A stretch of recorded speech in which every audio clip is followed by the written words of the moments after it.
to you by Sensodent K। अभी लेके आए सेंसोडेंट के। टूथ का करंट गॉन तो लाइफ का करंट ऑन। देश की सबसे बड़ी अदालत सुप्रीम कोर्ट ने योग गुरु रामदेव और पतंजलि आयुर्वेद के मैनेजिंग डायरेक्टर आचार्य बालकृष्ण को पेश होने का आदेश दिया है। मामला है विज्ञापनों से गुमराह करने का। क्या है ये पूरा केस और कोर्ट रूम में क्या दलीलें पेश की गई, आज इस पर विस्तार से बात करेंगे। और बात करेंगे 237 याचिकाओं के एक पुलंदे पर जो देश में एक नए लागू हुए कानून को चुनौती दे रही हैं। नमस्कार, अपन है कुलदीप और आप देखना शुरू कर चुके हैं दी लल्लन टॉप शो।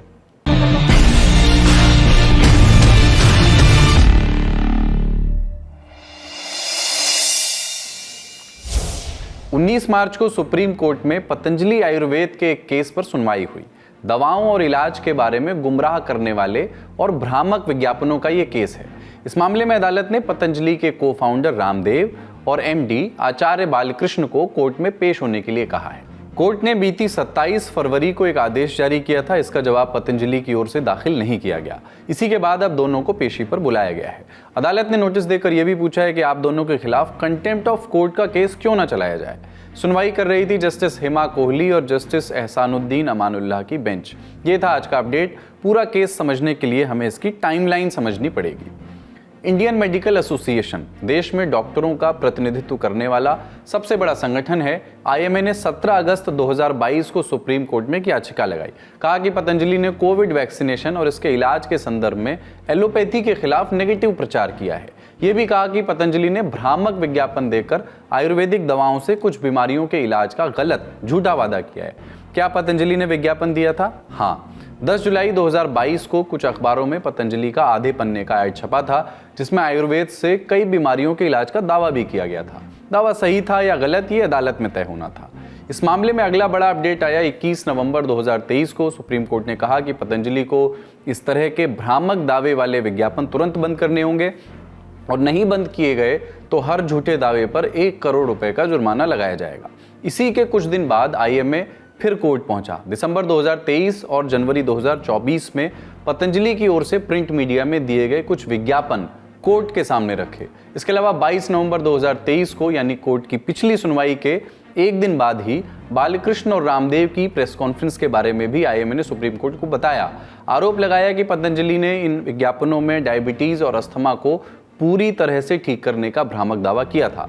इस प्रेस कॉन्फ्रेंस में रामदेव और बालकृष्ण दोनों मीडिया के सामने आए थे और आरोपों पर अपना पक्ष रखा था। आज मैं 3 तथ्यों के आधार पर यह बात कहना चाहता हूं।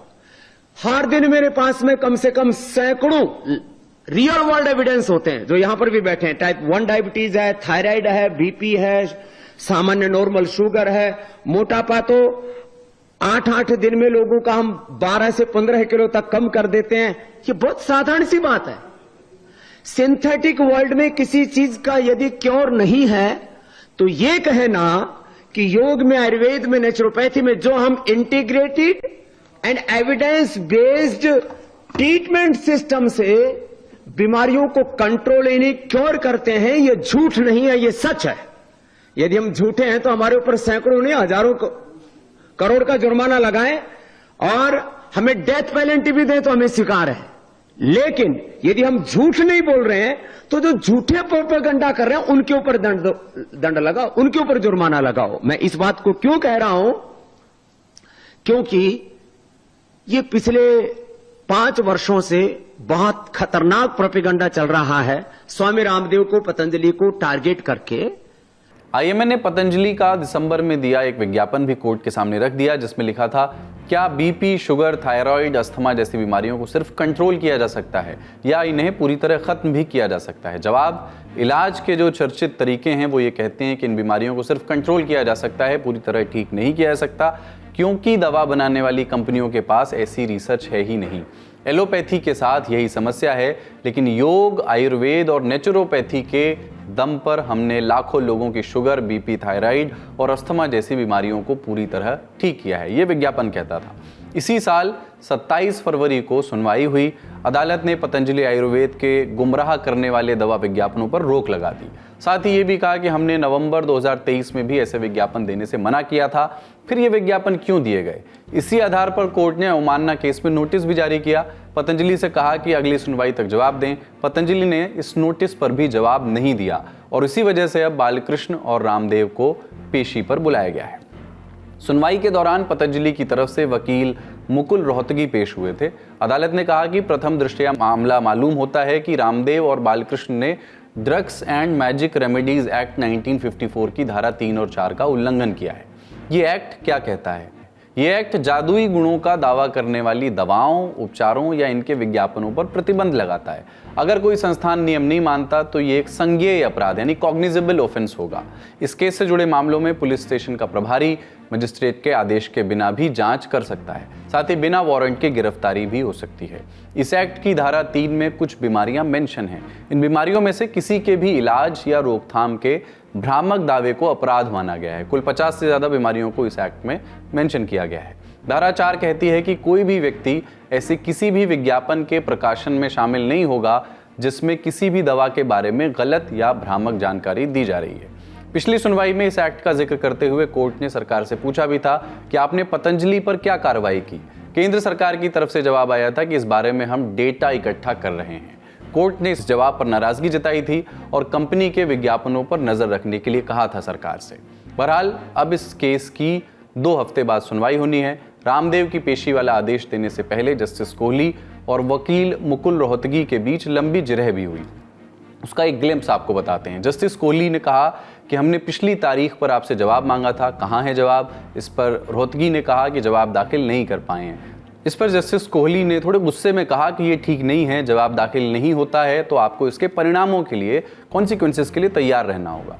रोहतगी ने कहा कि मैंने क्लाइंट से बात की थी लेकिन ठीक से बात नहीं हो पाई। फिर जस्टिस कोहली ने कहा कि तो ठीक है, हम आपके क्लाइंट्स को कोर्ट में पेश होने का आदेश दे देते हैं। इस पर मुकुल रोहतगी ऑब्जेक्शन जताते हैं और इस पर जस्टिस कोहली ये कहते हैं, how can you be in the teeth of our orders, यानी कि आप हमारे आदेश में मीन मेख कैसे निकाल सकते हैं। बात आगे बढ़ाते हुए जस्टिस कोहली ने कहा कि 21 नवंबर को हमारे आदेश के बाद भी विज्ञापन जारी किए गए। इन विज्ञापनों में किए जा रहे दावों को आचार्य रामदेव ने इंडोर्स किया, तो हम उन्हें अवमानना केस में कारण बताओ नोटिस क्यों ना जारी करें। रोहतगी ने कहा कि मैं बस इतना कह रहा हूं कि इन सारी बातों के बीच रामदेव कहां से आ गए। जस्टिस कोहली ने कहा कि हमने दोनों लोगों को जवाब दाखिल करने और पेश होने के लिए कह दिया है, अगली तारीख पर पेश होइए, फिर आगे की बात करेंगे।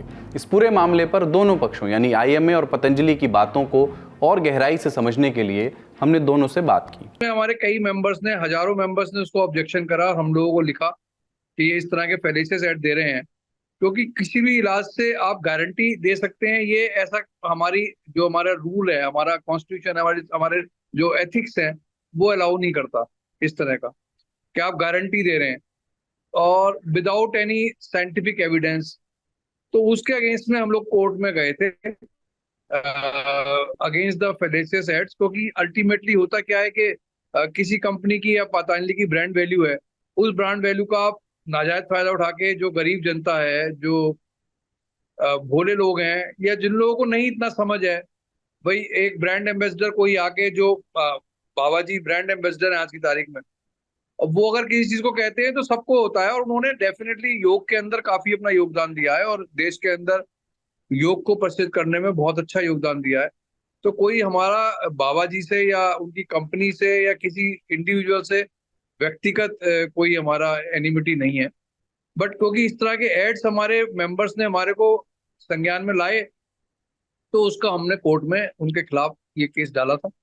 कोर्ट की बात को उन्होंने संज्ञान में सीरियसली नहीं लिया और दोबारा से किसी ने एनोनिमस ये कंप्लेंट करी उनकी, जो कि अभी पिछले महीने जो फिर से कोर्ट ने डिसीजन दिया था कि भाई आपको इमीडिएटली स्टॉप करें इसे, नहीं तो फिर आपको उन्होंने जुर्माना भी तो लगाया। तो ये सारा विषय ये था, क्योंकि इस विषय में आईएमए और पतंजलि से ज्यादा इंपॉर्टेंट है फेलिसियस एड्स। कौन दे रहा है, किसने ये जिरह करी या किसने ये कंप्लेंट करी, उससे ज्यादा इंपॉर्टेंट है कि हमारी सुप्रीम कोर्ट ने ये सुनिश्चित करा कि कोई भी फेलिसियस एड नहीं देगा। और उसने कोर्ट ने ये नहीं कहा है कि केवल पतंजलि ही नहीं देगी, जब कोर्ट का डिसीजन है सबके लिए लागू होता है। कोई भी इंसान, कोई भी हेल्थ केयर से जुड़ा हुआ इंसान फेलिसियस एड्स और भ्रामक प्रचार और गारंटी वाले एड नहीं दे सकता। तो और दूसरा इसमें ये विषय है कि हमें ऐसा एहसास हुआ, ऐसा महसूस हुआ कि ये कुछ लोगों ने इसे आयुर्वेद वर्सेस एलोपैथ करने की कोशिश करी, जो कि सर्वथा गलत है। हम लोग सभी पैथीज का रेस्पेक्ट करते हैं, सबकी अपनी लिमिटेशंस हैं, सबके अपने फायदे हैं। हम लोग आईएम में क्रॉस पैथी या मिक्सोपैथी के खिलाफ है, यानी कि अगर मैं किसी पैथी के लिए ट्रेंड नहीं हूं तो मैं उस पैथी में इलाज ना करूं। अगर कोई ऐसा करता है तो हम उसके खिलाफ हैं। वहीं पतंजलि आयुर्वेद के पीआरओ एसके तिजरावाला ने कहा है कि कोर्ट के आदेश की कॉपी अभी नहीं मिली है, जब मिलेगी तो रिएक्ट करेंगे। पतंजलि इससे पहले भी कई मौकों पर विवादों में घिर चुकी है, जैसे कि 2021 जब पतंजलि ने कोरोनिल नाम की एक दवा लॉन्च की थी, आपको याद होगा, और ये कहा था कि इससे कोविड-19 का इलाज भी हो सकता है, ये दावा किया था उन्होंने। बाद में भारत सरकार के हस्तक्षेप के बाद इसका इस तरह से प्रचार रोकना पड़ा। सरकार ने तब कहा था कि ऐसा कोई डेटा नहीं है जो दिखाता हो कि इससे कोरोना का इलाज हो सकता है। सरकार ने कहा था कि इसे इम्यूनिटी बूस्टर के तौर पर बेचा जा सकता है, लेकिन कोविड के इलाज के तौर पर नहीं। दिलचस्प बात यह है कि जब कोरोनिल लॉन्च हुई थी तो उसके लॉन्च इवेंट में उस समय देश के स्वास्थ्य मंत्री जो थे डॉक्टर हर्षवर्धन, वो भी मौजूद थे। अब बढ़ते हैं अगली खबर की ओर। सुप्रीम कोर्ट में ही एक और सुनवाई हुई आज। नागरिकता संशोधन कानून यानी सीए के खिलाफ दायर 237 याचिकाओं पर आज सुनवाई हुई 19 मार्च को। इनमें से 20 याचिकाओं में सीधे तौर पर यह मांग की गई कि कानून पर रोक लगाई जाए। सीए के खिलाफ याचिकाएं लगाई किस किसने, वो बता देते हैं। इंडियन यूनियन मुस्लिम लीग, असम जातीयतावादी युवा छात्र परिषद, democratic youth federation of India, social democratic party of India, Assam के कांग्रेस नेता देवव्रत सैकिया, एआईएमआईएम सांसद असदुद्दीन ओवैसी और तमाम अन्य लोग और संगठन। अदालत ने इस मामले में केंद्र सरकार से जवाब मांगा है। सॉलिसिटर जनरल यानी सरकार के वकील तुषार मेहता ने जवाब दाखिल करने के लिए 4 हफ्ते का समय मांगा। कोर्ट ने समय दिया 3 हफ्ते का। याचिकाकर्ताओं के वकील कपिल सिब्बल ने कोर्ट से अपील की कि केंद्र का जवाब आने तक किसी को भी नई नागरिकता न दी जाए। इस पर सीजेआई की अगुवाई वाली बेंच ने कहा कि हम तो यही हैं ना, केंद्र को स्टे पर जवाब देने के लिए 2 अप्रैल तक का समय दे रहे हैं, उस पर 8 अप्रैल तक एफिडेविट फाइल कर सकते हैं। इस तरह हम 9 अप्रैल को अगली सुनवाई से पहले ज़रूरी बातों को सुन लेंगे।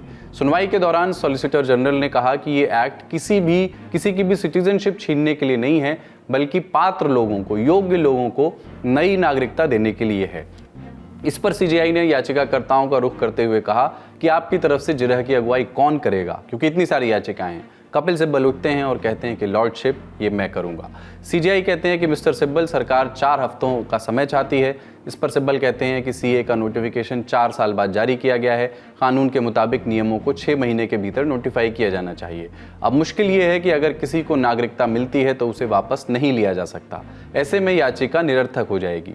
4 हफ्ते का वक्त बहुत ज़्यादा है और ऐसी भी क्या जल्दी है किसी को नागरिकता देने की कि आज ही दे दी जाए। सीजेआई सॉलिसिटर जनरल से मुखातिब होते हुए कहते हैं कि 2 हफ्ते का समय दिया जाता है। याचिकाकर्ताओं ने अदालत से यह भी कहा है कि आप स्पष्ट कर दें कि इस दौरान अगर किसी को नागरिकता दे दी जाती है तो उस नागरिकता का भविष्य कोर्ट के आदेश पर ही निर्भर करेगा। आप जानते हैं कि केंद्र सरकार ने 11 मार्च को सीए का नोटिफिकेशन जारी किया था, जिसके बाद यह कानून देश भर में लागू हो गया है। इस कानून के तहत सरकार बांग्लादेश, पाकिस्तान और अफगानिस्तान से आए गैर मुस्लिम प्रवासियों को भारतीय नागरिकता प्रदान कर सकती है।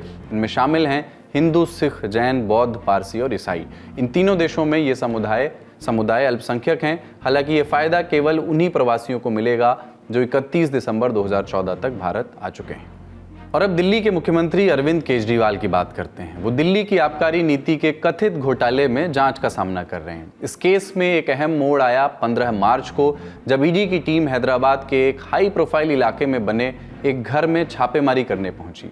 ये घर तेलंगाना के पूर्व मुख्यमंत्री केसीआर की बेटी के चंद्रशेखर राव की बेटी और एमएलसी के कविता का था। छापेमारी के बाद ईडी ने के कविता को गिरफ्तार कर लिया। के कविता इस केस में आरोपी हैं और 23 मार्च तक ईडी की रिमांड पर हैं। इसके बाद 18 मार्च को प्रवर्तन निदेशालय एक प्रेस रिलीज जारी करता है। इसमें एजेंसी ये आरोप लगाती है कि के कविता ने दिल्ली की आबकारी नीति के इम्प्लीमेंटेशन में लाभ पाने के लिए आम आदमी पार्टी के वरिष्ठ नेताओं के साथ मिलकर साजिश रची। इन वरिष्ठ नेताओं की कैटेगरी में ईडी ने अरविंद केजरीवाल और मनीष सिसोदिया का नाम रखा है। ईडी का यह भी आरोप है कि इस लाभ के बदले के कविता ने आम आदमी पार्टी के नेताओं को 100 करोड़ रुपए का भुगतान किया। ईडी का कहना है कि शराब के थोक विक्रेताओं के जरिए आम आदमी पार्टी के लिए रिश्वत ली गई थी। इसके अलावा के कविता और उनके सहयोगियों को आप नेताओं को किए गए एडवांस पेमेंट की राशि भी वसूल करनी थी। दिल्ली के कथित शराब नीति घोटाले में ईडी की तरफ से केजरीवाल को 9 बार समन जारी हो चुके हैं। इनमें से 8 बार केजरीवाल पूछताछ के लिए पेश नहीं हुए। अब 9वें समन की तारीख है 21 मार्च। दिल्ली का कथित शराब घोटाला क्या है, इस पर विस्तार से हम आपको पहले ही बता चुके हैं। लिंक आपको डिस्क्रिप्शन में मिल जाएगा। सवाल अब यह है कि इस केस में के कविता की गिरफ्तारी और ईडी की ओर से समन्स की बौछार केजरीवाल के लिए राजनीतिक तौर पर कितनी परेशानियां, कितनी मुश्किलें खड़ी कर सकती है। आम आदमी पार्टी के नेता बार बार ये बयान दे रहे हैं कि सीबीआई और ईडी इनमें से कोई एक एजेंसी अरविंद केजरीवाल को गिरफ्तार कर सकती है। जो आपने सवाल किया, देखिए के कविता की गिरफ्तारी इसमें बहुत महत्वपूर्ण कड़ी है, क्योंकि के कविता के ऊपर आरोप यह था कि 100 करोड़ रुपए की रिश्वत दी गई थी आम आदमी पार्टी के नेताओं को। और ईडी ने यह बात सिर्फ अपनी प्रेस रिलीज में नहीं, बल्कि उसके पहले उन्होंने इस मामले में 3 से 4 चार्जशीट दाखिल की हुई है। और उस चार्जशीट में भी उन्होंने साफ तौर पे कहा था कि इस पूरे मामले में एक साउथ कार्टेल है। साउथ कार्टेल की मुखिया के कविता को बताया गया है। और के कविता के ऊपर आरोप यह था कि दिल्ली में जब नई शराब नीति आ रही थी तो वो शराब नीति लोगों को फ़ायदा पहुंचाए, जो इसमें बिजनेस कर रहे हैं लोग उनको फ़ायदा पहुंचाए, और उन्हीं के हिसाब से एक नई शराब नीति बनाई जाए। उसको लेकर एडवांस यानी कि नीति आने के पहले ही 100 करोड़ रुपए की रिश्वत आम आदमी पार्टी के नेताओं तक पहुंचाई गई थी। ये आरोप ईडी ने लगाया हुआ है। के कविता की गिरफ्तारी इसके लिए महत्वपूर्ण है क्योंकि के कविता वो कड़ी है जो कि आम आदमी पार्टी के नेताओं को और जो साउथ कार्टेल है उसको जोड़ती हैं। इसमें आपको मैं बता दूं, इसमें सबसे महत्वपूर्ण था जो अरविंद केजरीवाल हैं उनकी कई लोगों से मुलाकात करना, और के कविता का इस नई नीति को लेकर कई लोगों से मीटिंग करना। ईडी ने जब के कविता का पहले बयान दर्ज किया हुआ था तो उसमें बहुत सारी बातें सामने नहीं आई थी, लेकिन ईडी ने के कविता के एक स्टाफ का बयान दर्ज किया था। और स्टाफ ने अपने बयान में कहा हुआ था कि 2 बार ऐसा हुआ था जब मैंने पैसों से भरा हुआ बैग एक एड्रेस पर पहुंचाया हुआ था। जिस एड्रेस पर पहुंचाया गया था पता चला कि उसके बाद पैसा आम आदमी पार्टी के नेताओं तक पहुंचा, विजय नायर तक पहुंचा, और उस पैसे का इस्तेमाल गोवा इलेक्शंस में किया गया है। तो ईडी ने आरोप लगाए, और आरोप लगाने के बाद में के कविता को पूछताछ के लिए बुलाया। के कविता जब नहीं आई तो उसके बाद में उनके घर से ईडी ने उनकी गिरफ्तारी की। अब अरविंद केजरीवाल के लिए इसके लिए मुश्किल बढ़ जाती है, क्योंकि ईडी का साफ तौर पे कहना है कि अरविंद केजरीवाल वो शख्स थे जिन्होंने ना सिर्फ जो इस मामले में बिजनेस करने वाले लोग थे उनसे बातचीत की, उनसे मीटिंग की, बल्कि उनको पूरी जानकारी थी कि किस तरीके से 100 करोड़ रुपए आ रहे हैं और नीति किस तरह से बनानी है ताकि इन लोगों को फायदा पहुंचे। इस तरह के आरोप ईडी ने लगाए हुए हैं, और इसी के लिए मुख्य साजिशकर्ता के कविता को बताया गया है और अरविंद केजरीवाल को उस साजिश का हिस्सा बताया गया है। जाहिरन इस मामले पर राजनीति भी गर्म है। बीजेपी के आरोप हैं और आम आदमी पार्टी भी अपनी बात रख रही है। 9 समन 18 बहाने, मगर ये बहाने चलने वाले नहीं है। कल से टेक्निकल बहाने दिए जा रहे हैं, और वो टेक्निकल बहाने क्या है?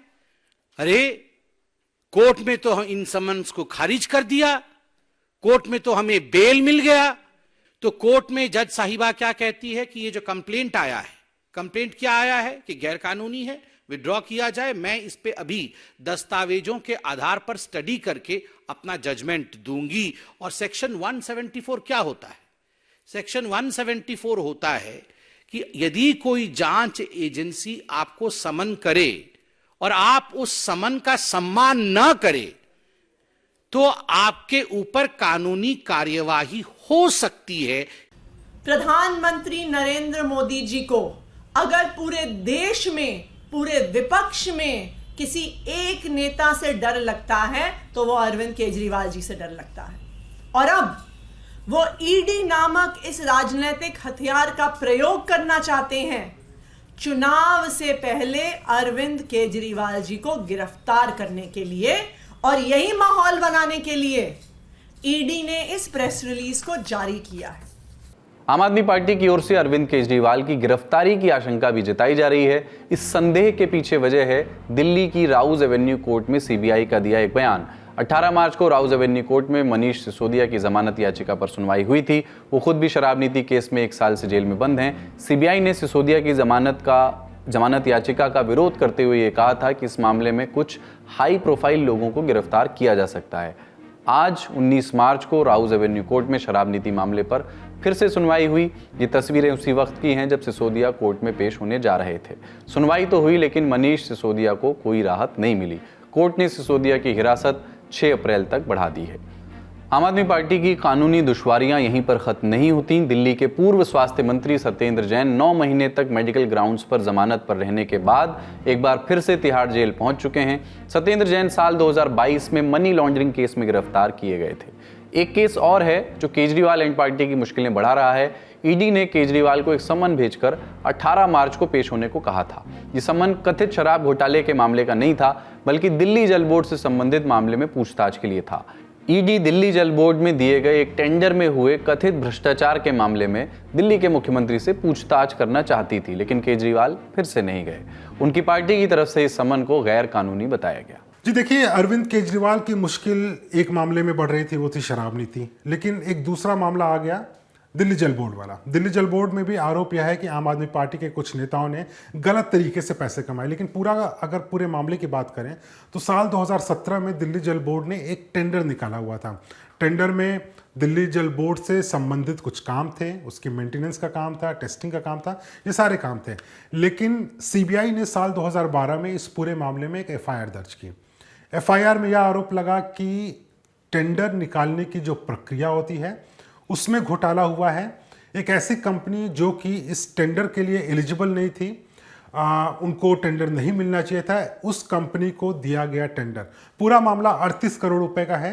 लेकिन आरोप यह लगे कि इसलिए एक कंपनी को फेवर किया गया और गलत तरीके से उनको टेंडर दिया गया ताकि आम आदमी पार्टी के नेताओं को फायदा हो और पार्टी को इसमें फायदा हो। चूंकि अरविंद केजरीवाल उस वक्त भी मुख्यमंत्री थे, सारे के सारे जब आरोप लगते हैं किसी के ऊपर, चाहे आप शराब नीति की बात कर लीजिए, एक्साइज मिनिस्टर थे अरविंद केजरीवाल, दिल्ली जल बोर्ड की बात कर लीजिए, चूंकि मुखिया थे अरविंद केजरीवाल उस वक्त पार्टी के और सरकार के, इसकी वजह से आरोपों के घेरे में लगातार अरविंद केजरीवाल आ रहे हैं। और अब जो ईडी है उसने समन जारी किया हुआ था। सबसे पहले 18 तारीख को उनको बुलाया था अरविंद केजरीवाल को। अरविंद केजरीवाल ईडी के सामने पेश नहीं हुए। बहुत मुमकिन है कि उनको दूसरा समन भी भेजा जाए, लेकिन बार बार समन के बावजूद भी अरविंद केजरीवाल किसी भी, चाहे वो दिल्ली जल बोर्ड का मामला हो, चाहे वो एक्साइज पॉलिसी का मामला हो, वो ईडी के सामने पहुंच नहीं रहे हैं। तो कुल मिलाकर मुश्किलें पहले एक तरफ थी, वो थी दिल्ली की शराब नीति। अब दूसरी तरफ से एक और मुश्किल बढ़ गई है और वो है दिल्ली जल बोर्ड का मामला। अगर अरविंद केजरीवाल आगे भी बार बार समन स्किप करते रहेंगे तो क्या हो सकता है? Prevention of money laundering act की धारा 45 कहती है कि अगर कोई समन स्किप करे और पेश ना होने का कोई ठोस कारण भी ना दे पाए तो ईडी गैर जमानती वारंट जारी कर सकती है। अब लोकसभा चुनाव से जुड़े दिन भर के अपडेट्स जानने के लिए चलते हैं न्यूज रूम। लोकसभा चुनाव से जुड़ी सबसे बड़ी अपडेट आज बिहार से आई। पशुपति पारस ने मोदी कैबिनेट से इस्तीफा दे दिया है। इसकी पटकथा एक दिन पहले से ही लिखी जानी शुरू हो गई थी, जब बिहार में सीट शेयरिंग का फॉर्मूला, एनडीए का सीट शेयरिंग का फॉर्मूला नक्की हुआ था।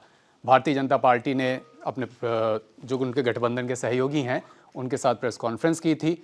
इसके बाद फॉर्मूला निकला था कि भारतीय जनता पार्टी 17 सीटों पर लड़ेगी, 16 पर लड़ेगी जेडीयू, एक सीट मिली थी उपेंद्र कुशवाहा को, और हम पार्टी जीतन राम मांझी वाली 5 सीटें मिली थी चिराग पासवान को। इसी के बाद से ये लगातार खबरें छन छन कर सामने आ रही थी कि इस पूरे फॉर्मूले से एक व्यक्ति जो नाखुश हैं वो हैं पशुपति पारस। इससे पहले खबरें ये भी आई थी कि उनको राज्यपाल का पद दिया जा सकता है, ऑफर किया जा सकता है, लेकिन सीट शेयरिंग की बात आने के बाद कमोवेश साफ हो गया था कि वो संतुष्ट नहीं है। और ये आज यानी 19 मार्च को स्पष्ट भी हो गया जब उन्होंने मोदी कैबिनेट से अपने मंत्री पद से इस्तीफा दे दिया। पशुपति पारस ने कहा है कि गठबंधन में उनकी बातों को नहीं सुना गया। दूसरी तरफ जीतन राम मांझी ने कहा कि आप तो पहले खुद को समर्पित सिपाही बताते थे, अब क्या हुआ? समर्पित सिपाही थे तो इतनी असंतुष्टि क्यों है? दूसरी सुर्खी झारखंड से है। झारखंड में पूर्व मुख्यमंत्री हेमंत सोरेन की भाभी सीता सोरेन ने पार्टी छोड़ दी है, भारतीय जनता पार्टी ज्वाइन कर ली है। ये झारखंड की राजनीति में एक बड़ा बदलाव है। सीता सोरेन यहाँ पर जामा विधानसभा सीट है, वहाँ से विधायक हैं। पिछले दिनों जब यहाँ पर हेमंत सोरेन मुख्यमंत्री पद से हटे और चंपाई सोरेन मुख्यमंत्री बने, तब से उन्हें कुछ नाखुश बताया जा रहा था और अब उन्होंने पार्टी भी छोड़ दी है। अगली सुर्खी एक मुलाकात से जुड़ी हुई है। मुलाकात दिल्ली में हुई। मनसे यानी महाराष्ट्र नवनिर्माण सेना के चीफ राज ठाकरे यहाँ पहुंचे और गृह मंत्री अमित शाह से मुलाकात की। जाहिर सी बात है कि इसके बाद तमाम कयास तेज हो गए हैं कि क्या मनसे भी अब एनडीए में शामिल होगी। वहीं दूसरी तरफ महाराष्ट्र में भी मुलाकातों का दौर जारी है। अजित पवार ने मुलाकात की देवेंद्र फडणवीस से। इसके बाद ये बातें आ रही हैं कि जल्द ही यहाँ पर भी सीट शेयरिंग का फॉर्मूला महाराष्ट्र से सामने आ सकता है। तमिलनाडु की एक पार्टी है पट्टाली मक्कल काची, इसका छोटा नाम है पीएमके। इस पार्टी ने वहाँ पर भारतीय जनता पार्टी का जो अगुवाई वाला गठबंधन है एनडीए, उसे ज्वाइन कर लिया है। इस पार्टी के पास तमिलनाडु में 5 विधानसभा सीटें हैं, तो इसका मतलब इनकी एक क्षेत्र में ठीक ठाक मौजूदगी है। बीते दिनों पीएमके पार्टी की बातचीत चल रही थी एआईडीएमके से। बताया जा रहा था कि वहाँ पर वो 7 लोकसभा सीटें चाह रहे थे, लेकिन एआईडीएमके इतनी सीटें देने के लिए तैयार नहीं थी। इसके बाद बातचीत शुरू हुई भारतीय जनता पार्टी से। बीते दिनों पीएमके के कुछ बड़े नेताओं ने भारतीय जनता पार्टी तमिलनाडु यूनिट के जो चीफ हैं, अध्यक्ष हैं के अन्नामलाई, उनसे मुलाकात भी की थी। इसके बाद भारतीय जनता पार्टी ने वहाँ उन्हें 10 सीटों का ऑफर दिया। जाहिर सी बात है कि पीएमके ने लपक के ये ऑफर एक्सेप्ट किया और अब पीएमके वहाँ पर एनडीए गठबंधन का हिस्सा है। आज का लल्लन टॉप शो यहीं तक। अपना और अपनों का ख्याल रखिए। शुक्रिया।